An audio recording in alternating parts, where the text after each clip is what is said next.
Assalamualaikum warahmatullahi wabarakatuh. Kami dari kelompok 13 akan mempresentasikan tentang materi melihat, bergerak, dan menyelesaikan perubahan. Kelompok kami terdiri dari saya sendiri, Edward Abi Keswara, NPM 0105. Yang kedua ada Rina Ristiana, NPM 0106. Yang ketiga ada Novi Sri, NPM 0114. Yang keempat ada Arfani Syahrul, NPM 0115. Yang pertama ada materi mengajak melihat. Untuk menghasilkan suatu perubahan, hal yang pertama yang dibutuhkan adalah kemampuan untuk melihat. Seperti kata pepatah yaitu, saya telah melihatnya, maka saya percaya. Pemimpin dapat diibaratkan sebagai mata. Ia bukan hanya sekedar bergerak secara acak, melainkan seseorang yang melihat sesuatu secara visioner, yaitu sesuatu yang tak kelihatan atau belum kelihatan banyak orang. Tuhan memberi mereka kelebihan lewat intuisi atau perasaan, pengetahuan, kecerdasan, dan ketajaman. Pemimpin harus mampu membedakan mana yang benar-benar bergerak, mana yang tidak, mana informasi yang benar, dan mana informasi yang salah. Ia bisa merasakan kapan saat yang tepat untuk bergerak dan berubah lebih maju. Yang selanjutnya ada, bagaimanakah Anda mengajak orang lain untuk melihat apa yang Anda lihat? Mengapa sulit sekali mengajak orang-orang untuk melihat? Berikut ini adalah alasan mengapa seseorang sulit untuk ikut melihat apa yang kita lihat. Yang pertama adalah tidak ada cahaya sama sekali. Maksudnya adalah tidak ada energi untuk melihat dan bergerak. Orang-orang seperti ini biasanya adalah orang-orang yang tidak ada pergaulan dan interaksi dengan dunia luar. Mereka tidak punya arah yang jelas dan tidak dapat melihat suatu keindahan. Untuk dapat melihat, manusia perlu cahaya. Caranya seperti membuka diri, mencari cerah, menginovasi sesuatu, dan lain-lain. Yang kedua ada terlalu banyak cahaya. Seseorang bisa menjadi buta oleh cahaya yang terlalu terang. Contohnya, jika dalam hidup Anda mengalami masa senang, hidup dalam era kejayaan, dan kesuksesan, bisa memiliki apa saja dan juga mendapat pujian di mana-mana. Semua itu diibaratkan seperti cahaya. Jika cahaya tersebut terlalu banyak, maka akan terlalu terang. Maka Anda akan merasa nyaman dan puas dan tidak akan maju karena Anda akan stuck di situ-situ saja. Yang selanjutnya ada peta yang salah. Maksudnya adalah seseorang yang berjalan bisa saja menelusuri hutan yang lebat dengan cahaya yang cukup. Ia tidak disinari cahaya yang terlalu gelap maupun terlalu terang. Tapi di tangannya bisa saja memegang peta yang salah. Seperti contohnya peta tersebut dibuat oleh orang yang kurang berpengalaman atau peta tersebut sengaja dibuat oleh pesaing untuk menyesatkan. Akibatnya, Anda tidak bisa melihat perubahan yang sedang terjadi.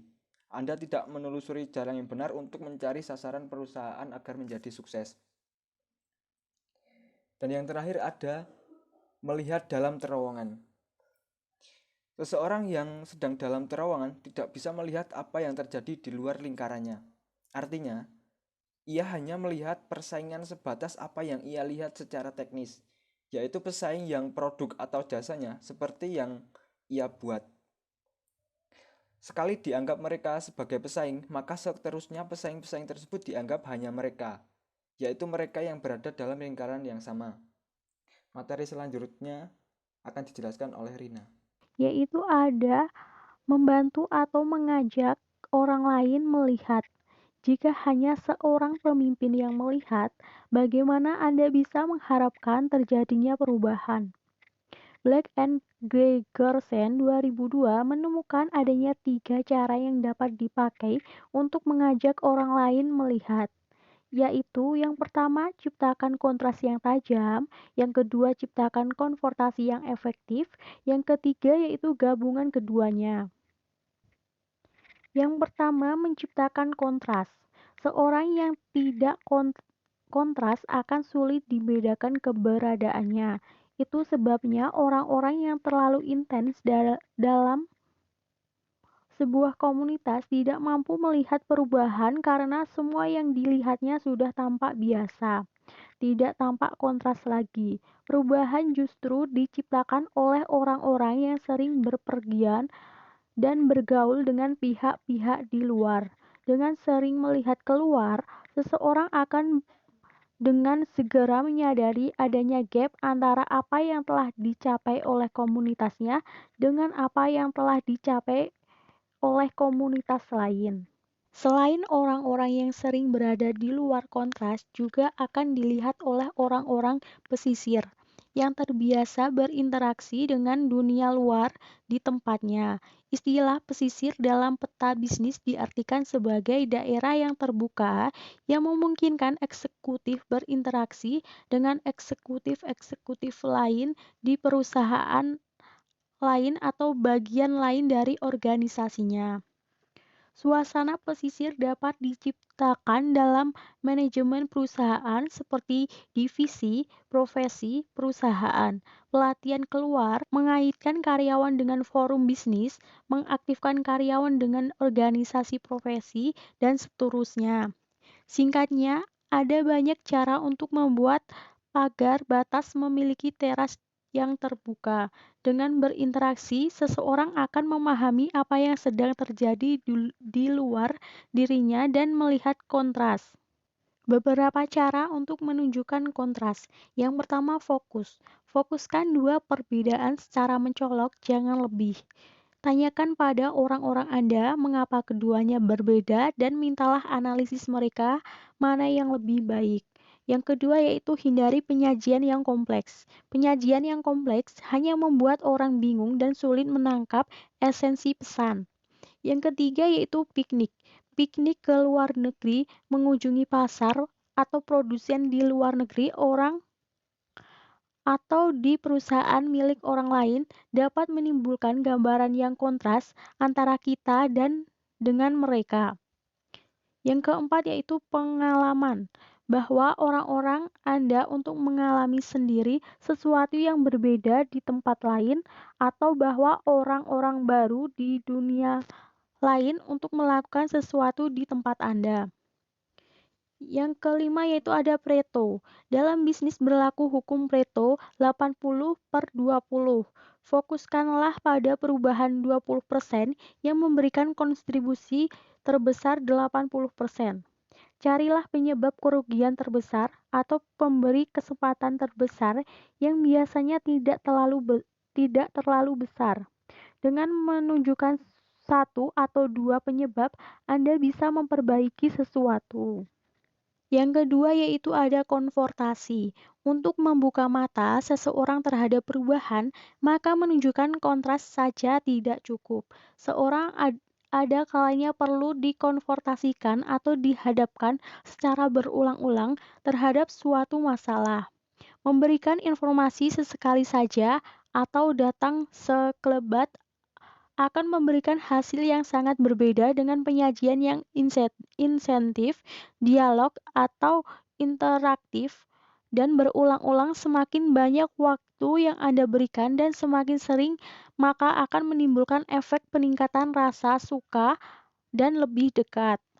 Selanjutnya, konfrontasi atau komunikasi yang insentif akan memberikan efek bersahabat karena ada rasa kedekatan. Waktu interaksi lebih sering memberikan dampak kepedulian dan rasa percaya diri. Penerimaan yang didasari percaya diri akan mendorong orang untuk memahami. Yang ketiga yaitu ada gabungan kontras dan konfrontasi. Dengan demikian, cara terbaik untuk memperlihatkan perubahan adalah dengan menggabungkan kontras dengan konfrontasi. Berikut gambar yang menggabungkan kontras dan konfrontasi. Sesuatu yang tidak kontras atau kontras rendah, yang perubahannya tidak kasat mata, yang terjadi sekelebat, atau konfrontasi rendah, sering dianggap sebagai sesuatu yang tidak penting. Oleh karena itu, di sini disebut sebagai tong sampah.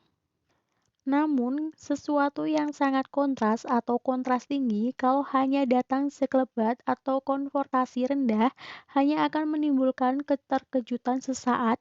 Kita menyebut parade. Karena dalam sebuah pawai atau karnaval, sebuah parade bisa sangat mencengangkan, namun ia segera pergi digantikan oleh parade berikutnya. Ia hanya menimbulkan dan setelah itu hilang. Demikian pula bila sesuatu yang tampak berulang atau konfrontasi tinggi namun tidak kontras rendah, ia akan tampak seperti barang-barang tua atau sepatu lama yang Anda taruh di sudut ruang. Ia ada di sana sepanjang hari, Anda selalu melihatnya, namun Anda merasakan kehadirannya biasa saja. Itulah sebabnya ia dianggap tidak membukakan mata. Sesuatu yang bisa membukakan mata justru datang dari situasi di sudut kanan pada bagian di atas, yaitu sangat kontras atau fokus dan terekspos berulang-ulang secara insentif. Orang-orang yang rambutnya berketombe disadarkan kebutuhannya lewat iklan sampo clear bertema siapa takut yang kontras, namun juga berulang-ulang atau konfrontasi dengan tema iklan yang berbeda-beda. Sementara itu, sel Sun yang lebih dulu berada di pasar lebih terlihat sebagai sepatu tua karena sudah lama tidak berkomunikasi secara intensif. Selanjutnya akan dipresentasikan oleh Mbak Novi. Yang selanjutnya ada mengajak orang bergerak. Setelah orang-orang itu diajak melihat, tantangan Anda selanjutnya adalah mendorong agar mereka mau bergerak. Orang-orang yang melihat belum tentu mau melakukan sesuatu. Ada beberapa alasan mengapa seseorang enggan bergerak. Yang pertama, hitung-hitungan risiko. Seseorang akan sangat enggan bergerak jika mereka menurut perhitungannya, risiko yang harus ditanggung jauh lebih besar dari hasil yang akan diterima. Ada berbagai jenis risiko yang harus ditanggung seseorang, diantaranya yaitu yang pertama financial risk, yaitu risiko yang berupa keuntungan atau kerugian material atau monetarial. Yang kedua yaitu risiko psikologis, yang berupa tekanan-tekanan dan imbalan psikologis seperti rasa aman, kebanggaan, dan sebagainya. Yang ketiga yaitu social risk, yaitu risiko-risiko sosial seperti penerimaan orang-orang lain, teman, keluarga, dan masyarakat. Yang keempat yaitu physical risk, yaitu risiko-risiko gangguan fisik seperti pemukulan, gangguan keamanan diri, dan sebagainya. Yang kelima yaitu performance risk, yaitu risiko terhadap penampilan seperti menjadi tampak buruk, kacau, dan lain sebagainya. Yang keenam yaitu risiko waktu, berupa hilangnya atau banyaknya waktu yang perlu dicurahkan untuk mempersiapkan dan mendorong perubahan. Dalam pikiran orang-orang yang terlibat dalam suatu perubahan, risiko-risiko itu dikalkulasikan dan dibandingkan dengan kemungkinan-kemungkinan keuntungan atau kenikmatan yang diduga akan diterima. Kenikmatan itu pada dasarnya sangat luas, mulai dari keuntungan material, spiritual, hidup dan citra yang lebih baik, kekuasaan, wibawa, dan kemudahan-kemudahan di masa depan. Tugas seorang manajer di sini adalah mengurangi persepsi para bawahan atau pengikut terhadap perkiraan-perkiraan risiko yang akan muncul dan menunjukkan sisi-sisi positif yang akan diperoleh jika perubahan berhasil diatasi. Selain risiko, faktor kedua adalah tidak adanya kejelasan. Sesuatu menjadi tidak jelas jika tidak fokus, informasinya tidak lengkap, prosesnya tidak jelas, dan lain sebagainya. Dalam setiap perubahan dibutuhkan suatu energi pendorong yang cukup untuk mempertahankan momentum. Ketika perubahan mengajak seseorang bergerak ke atas, selalu saja ada daya gravitasi yang menariknya ke bawah. Tugasnya adalah memberikan energi yang lebih besar dari daya tarik gravitasi itu supaya perubahan terus bergulir. Yang ketiga yaitu tidak ada dukungan. Perubahan memerlukan kerjasama tim yang sering kita sebut sebagai change agent. Change agent harus bertindak bak sebuah tim sukses yang terus merangsang dukungan. Mereka harus memotret masalah, mengajak orang-orang lain, dan memotivasi mereka agar terus bergerak. Dukungan yang terus datang dari arus bawah akan memberikan energi yang lebih besar. Keempat yaitu blueprint strategi. Perubahan memerlukan 3 hal sekaligus. Yang pertama yaitu tujuan atau sasaran yang jelas atau a clear destination. Yang kedua peralatan atau dukungan sumber daya yang memadai atau research. Yang ketiga yaitu imbalan atau reward yang memadai untuk insentif. Blueprint strategi merumuskan semua keperluan itu, yang didasari oleh suatu analisis yang matang tentang mengapa kita harus ke sana, alat-alat apa saja yang tersedia, serta kemungkinan-kemungkinan masalah yang harus dihadapi dan bagaimana mengatasinya. Yang selanjutnya yaitu mengajak orang menyelesaikan perubahan. Nah, seseorang yang melihat belum tentu akan bergerak, dan mereka yang bergerak belum tentu memiliki persistensi dan daya juang yang cukup untuk menyelesaikan sampai selesai. Seseorang tidak menyelesaikan perubahan itu karena beberapa alasan. Yang pertama seperti keletihan dan kehilangan kepercayaan. Hal-hal yang membuat orang cepat letih dalam perubahan ini hendaknya perlu mendapat perhatian karena sesungguhnya dapat dicegah. Alasan-alasan tersebut antara lain adalah yang pertama yaitu perubahan terlalu tegang atau serius. Esensi manusia sesungguhnya bukan hanya sekedar untuk bekerja dan mencari penghasilan. Manusia dewasa melakukan 3 hal sekaligus, yaitu work, leisure, dan learning. Perubahan harus memberikan ruang untuk bernapas dan menikmati kehidupan dengan senang. Yang kedua, terlalu sering berubah. Perubahan memang tidak selalu menjamin suatu keberhasilan. Oleh karena itu, sangat mungkin perubahan yang Anda lakukan menuntut langkah-langkah perubahan selanjutnya. Yang ketiga yaitu perjalanan yang panjang. Perjalanan panjang membutuhkan rest area, yaitu titik-titik untuk melakukan istirahat dan melepaskan diri dari kepenatan. Pada titik-titik itu, manusia bukan cuma memerlukan toilet, rumah makan, dan tempat mengisi bahan bakar, melainkan juga informasi-informasi penting yang menyangkut perjalanan itu sendiri. Kemudian selanjutnya, kurang dukungan. Orang bisa mengalami keletihan kalau ia merasa kurang dukungan. Tekanan yang selalu ada, kemudian yang tidak didukung oleh mayoritas pekerja akan membuat seseorang gelisah dan letih. Kemudian yang terakhir adalah rutinitas. Rutinitas ini bisa membuat orang cepat bosan dan merasa letih. Maka hindari ucapan-ucapan, pemberian imbalan, cara kerja atau komunikasi apa saja yang terlalu rutin. Kemudian selanjutnya yaitu setiap perubahan membutuhkan teman. Nah, setiap perubahan memerlukan teman yang dapat menunjukkan di mana mereka berada.